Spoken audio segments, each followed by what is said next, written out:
Kakapasok lang, Diyos ko po, sumabog na sa galit si VP Sara FL Lisa Pres Marcos nanginig sa takot.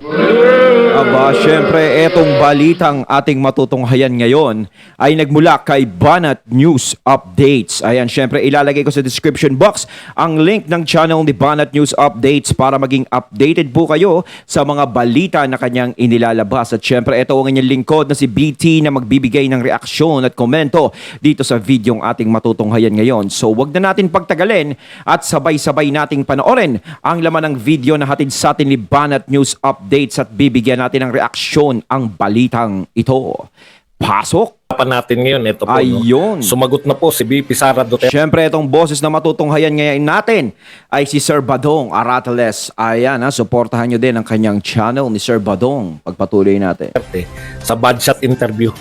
Bad shot. Sa bad shot interview po ng ating First Lady Lisa Araneta Marcos. Yan. At maganda po ang kanyang sinagot. Isa-isahin po natin. In-interview po si First Lady.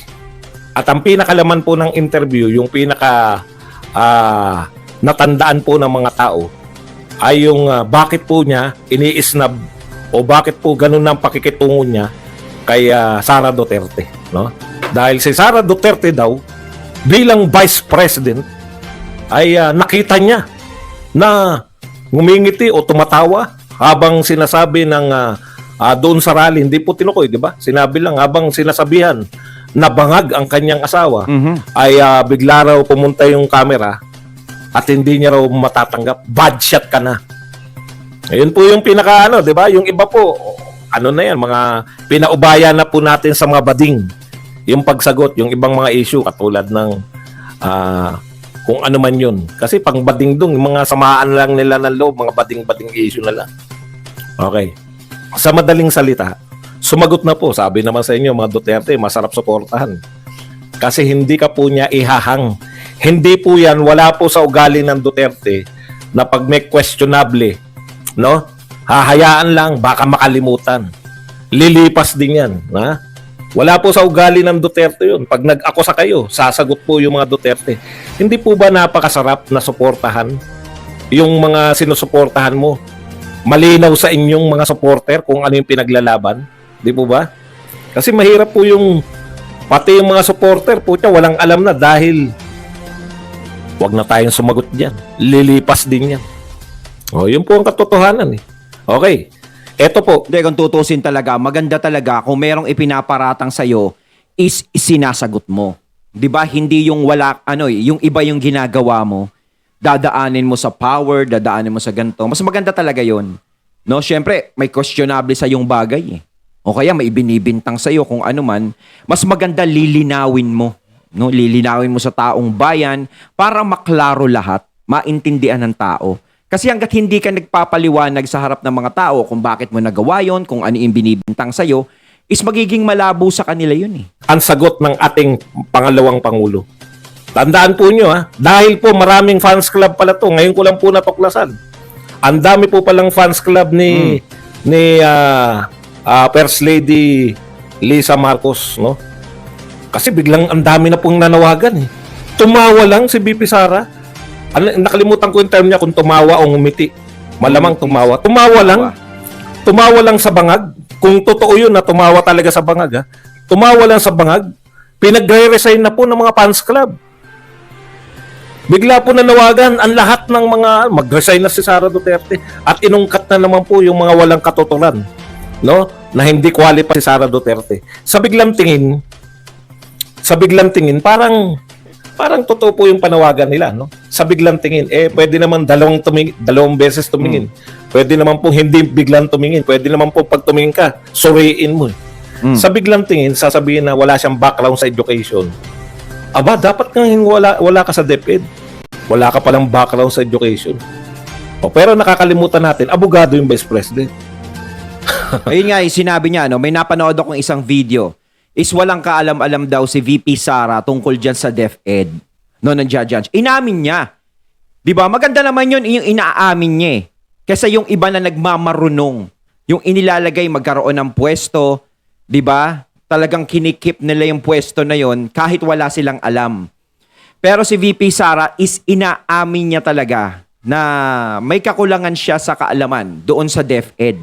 O yung iba, pagpalagay natin, ito. Yung iba may mga alam. May mga alam ha. Pinipwesto kung saan man o kahit saan man, DepEd o ano. Ang problema, may alam sila pero anong nangyayari? May nangyayari ba? Di ba?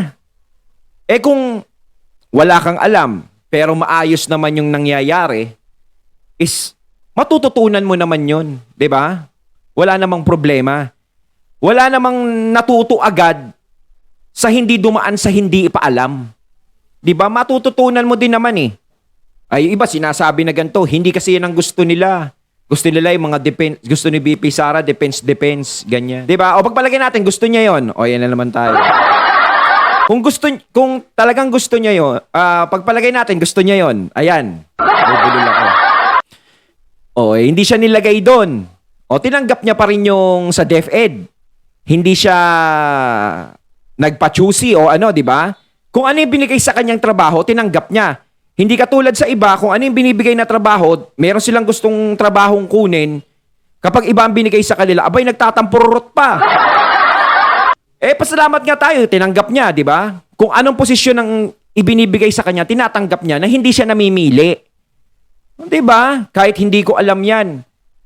Mapapag-aralan niya naman yung mga ganyang bagay eh. Kaya nga sinasabi ko, yung iba nga may alam eh, napupwesto eh. Di ba? May nangyayari ba? Ulitin ko. At nakakalimutan po natin, sus, mag-resign na raw. Sus ka rin. Sus! Ganyan lang po, mga bobo kasi yung mga yan. Wala pong katwiran. Sus! Lang, katwiran na. Sus! Okay, balik po tayo sa mga tunay na diskusyon. Huwag po yung sa, sus! Mag-resign na. Sus! Yun lang po ang sasabihin nyo. Bakit mag-resign? Sus! Paanong magre-resign? 32 million ang bumoto dyan. Kapag yung 32 million na yun nagsalita, pwede siyang mag-resign. Hindi naman nagsasalita yung 32 million. Pagpalagay natin 32 million, may nagsasalita na ganun. No, inawalan ng kumpiyansa sa kanya. Iilan lang naman siguro yun. Ganyan po kababaw yung mga yan. Nasaktan po kasi. Na-bad shot na sa akin yan. She crossed the line. Kaya mag-resign ng panawagan. Hindi po si First Lady na, sus! Sus! Hindi po si First Lady. Hindi po si First Lady na nawagan na resign. Yung kanyang mga kapanalig. Sus! Resign na. Sus! Yun lang po katwira, no? Sus. Bakit mo pinag-resign? Sus! Nang dahil sa sus. Okay. Eto po, di ba? Tama naman yun, hindi naman education. Pero abogado siya eh. Hindi ba abogado si Sara Duterte? Maalam siya sa batas. Ikalawa, Vice President siya ng Pilipinas. In fact, mas mataas pa yung boto niya kaysa sa presidente. Nilalatagan ko lang kayo. O sige, ayaw nyo po sa DepEd. Pagbigyan natin, lahat pagbibigyan ko ngayon. Lahat ng gusto nila pagbibigyan natin. O sige, hindi siya qualified, hindi siya educator. Di tanggalin nyo sa DepEd at ilagay nyo sa DND. Ano po yung DND? Department of National Defense. Aba, bakit mo ilalagay doon ba doon? Qualified siya ron. Bakit siya naging qualified? Kasi po, siya ay reserve officer ng Armed Forces of the Philippines. Hindi, yung sinasabi, ilalagay siya doon sa defense. Baka daw yung sa China, di ba? Parang ano. Yung sinasabi na ganyan eh. Yung sinasabi daw, gusto doon ni VP Sara doon. Naku po. Hindi niya na nga pinipilit yung sarili niya ron eh. Alam nyo ba ha? Kung gusto niya doon sa bagay na yon, dapat pinipilit niya. 'Di ba? At saka naririnig mo nang nagtatatala kay PBBM yan. Wala ka namang nadidinig. Wala naman tayong nadidinig na tumatalak siya kay PBBM sa binigay sa kanyang pwesto eh. Bagos talagang tinatrabaho niya yung pwesto niya kahit hindi niya alam. Pinipilit niyang matutunan. 'Di ba? Pagpalagay natin, ayun sa defense na yan. Diyan siya may alam. Kaso, binibigyan ng kulay ng iba. Hindi pa nga siya na ilalagay sa pwestong yon o hindi pa niya na ililipat, is binibigyan na ng kulay. Bakit hindi nyo muna hayaan kung sakasakaling mapagbigyan siya doon? Bakit hindi nyo muna hayaan kung anong gagawin niya ron? Yun eh. Yan ang hirap sa atin minsan, di ba? Masyado tayong nangunguna sa mangyayari na hindi naman natin alam para tayong manghuhula. Pag nailagay siya sa defense, kung ano-anong masasama na iisipin. Nauunawaan ko naman sila kasi alam naman natin, ayaw nila sa serbisyo ng mga Duterte. No? Ganyan naman talaga eh. Hindi naman mawawala yung may ayaw sa'yo, yung may gusto sa'yo. Siyempre, ganyan yan. Patas yan eh. Kaya nga may salitang ayaw at gusto. Diba? Kasi mawawala ng saysay ang salitang ayaw at gusto kung ang isa doon wala. Maintindihan niyo ako? Kaya intindi ko yung mga yun. Tanggalin sa DepEd, ilipat sa Department of National Defense. Qualified ba si Sara sa Department of National Defense? Qualified! Hindi nyo po pwedeng sabihin na tanggalin lang sa pwesto at wala na. Di ba? Pagbigyan kayo, sige tanggalin sa DepEd, ang katwiran nyo, hindi siya educator, ilagay nyo siya sa pasok siya. Actually, dun siya nag-apply, Department of National Defense. Bakit? Siya po ay reserve officer ng Armed Forces of the Philippines. Bakit hindi nyo siya nilagay sa DND? Di ba? Kayo nga ang hindi naglagay sa qualification niya. Qualified siya sa DND, hindi nyo nilagay. Kumbaga, binabaliktad nyo eh. No? Kumbaga sa hindi nga yan yung gusto ni Sara Duterte. Hindi nyo na nga binigay eh. Alam niyo yung ibig sabihin? Being a good soldier. Yun yung training nila, di ba? Maging sumunod. Di ba? Isa po sa 11 general orders. Nakalimutan. Obey first before you complain. Kasama yun, di ba? Kung di ako nagkakamali. Qualified siya sa Department of National Defense. Wala po ba nakaisip sa atin, no? Na Vice President po siya ng Pilipinas. Lahat po ng Vice President ng Pilipinas binibigyan po ng cabinet position. Lahat ng kilala ko. No? Pero siyempre, nauna kila Cory, hindi ko nakilala yan. Pero lahat po, may cabinet position ng Vice President. Yun po yung mga Vice President na hindi ka-partido, hindi ka-team ng mga, tignan nyo sa ERAP, sa nilagay sa ERAP, PAOK TF ba? Meron sa ERAP.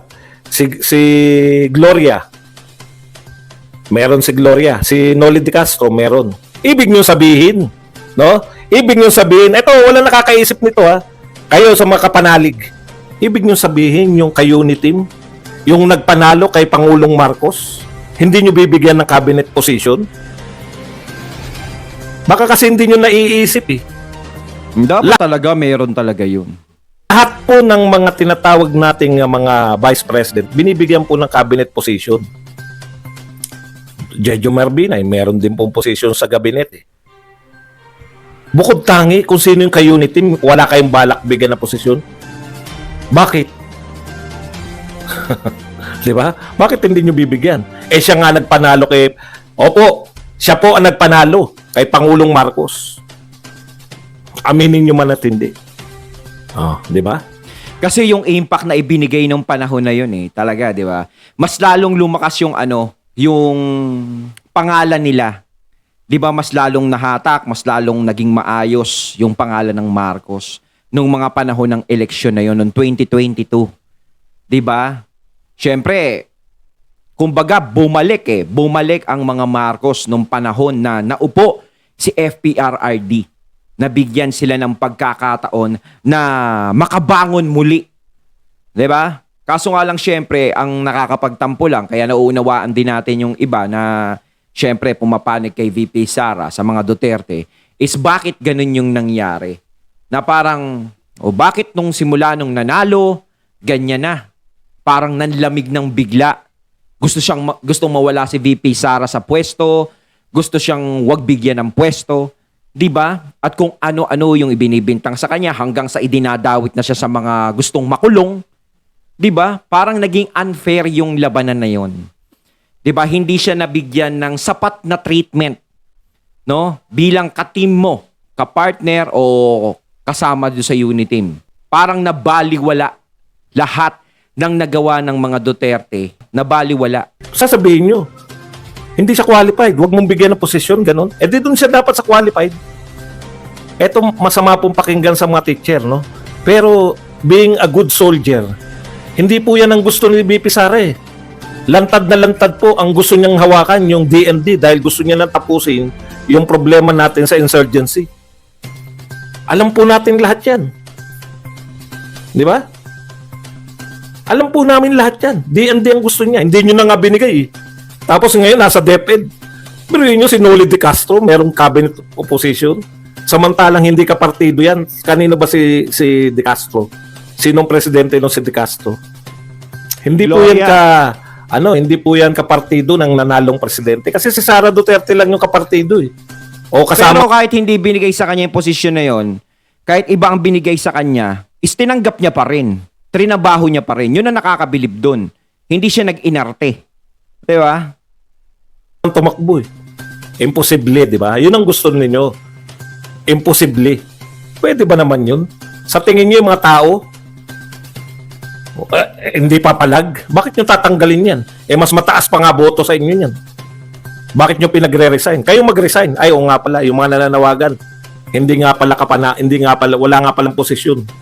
Mga amuyong lang pala yung mga yun. Nalitap-tap. Kapartido ba ni GMA si Noli De Castro? Hindi po. Ang Vice President ni GMA si ano eh. You see? Tagal na. Kaya po, imposible po yun. Pwede po yun ililipat sa DND, tatanggalin si Gibo. Qualified siya ron. Wala na kayo makakatwiran. Kaso nga lang, kung ililipat nga siya doon, is marami na namang alingas-ngas ang madidinig dyan about sa China. Idinidikit na naman siya doon. Yun eh. Umaandar yung mga isip ng mga antay sa kanya. 'Di ba? Na hindi pa siya nakakapagsimula, ni hindi niya pa nga nakukuha yung posisyon na yon, pero may mga bato na agad sa kanya. Ayaw nyo rin. Di ba? Ayaw. Aakyat ka pa lang, sinisipa ka na eh. Parang ganun yung nangyayari. Nyo rin yan eh. Pinaiikot nyo kami, hindi naman kami mga bobo. Kaya namin sagutin yan. Pagre-resign ninyo, bakit? Walang karapatan ang nagpanalo sa Pangulo na magkaroon ng cabinet position? Hindi nyo kayang sagutin yan, no? Ayun, natating natunghayan ngayon ng video na nagbula kay Banat News Updates. At syempre natunghayan din natin ang boses na yun na nagbula kay Sir Badong Arateles. Kayo mga katunay, anong masasabi nyo tungkol dito sa videong ating napanood ngayon at binigyan ng reaksyon? Comment lang po kayo sa comment box. So once again, I'm BT and I'm out. Peace.